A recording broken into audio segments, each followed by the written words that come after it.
sometimes we assume that strength means don't show emotions. But actually, when you're showing your emotions, it doesn't make you not strong. It just makes you human. And human comes with strength, and human comes with feeling all your feelings. That is who you are as a creation of Allah subhanahu wa ta'ala. And I caught myself thinking exactly this way the other day. I was talking to my friend about a circumstance that I'm going through with my daughter, some health issues here and there. And I felt like I was strong on the phone. And I equated that strength to not crying, being able to talk about everything I was going through with her on the phone. But then immediately after I shut the phone, I broke into tears and I just started crying from the weight of what the discussion revolved around.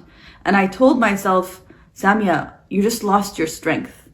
But then I caught myself in the moment and I said, why does society sell us this thing that your strength means not crying? When we know for a fact, when you look at Prophet Muhammad sallallahu alaihi wasallam's life, and the moment his son died, Ibrahim, what did he say? The first thing actually he says is Inna al-ayna la tadma, that the eye does shed tears.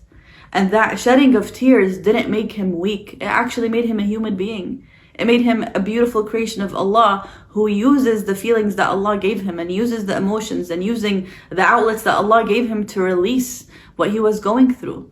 And this is how we should believe it as people and as people who do grieve and go through sudden circumstances, that when we cry, it's not a thing to say that you're weak. Crying doesn't mean you're not strong anymore.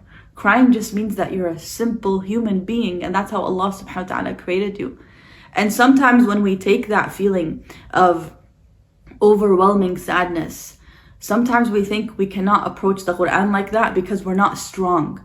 But what if we capitalized on that moment when you're fully grieving and you're fully sad and you're fully crying and your heart is ready to receive? At that moment, that's when the Quran can speak to you so much, because you're coming raw and open and you're ready to receive.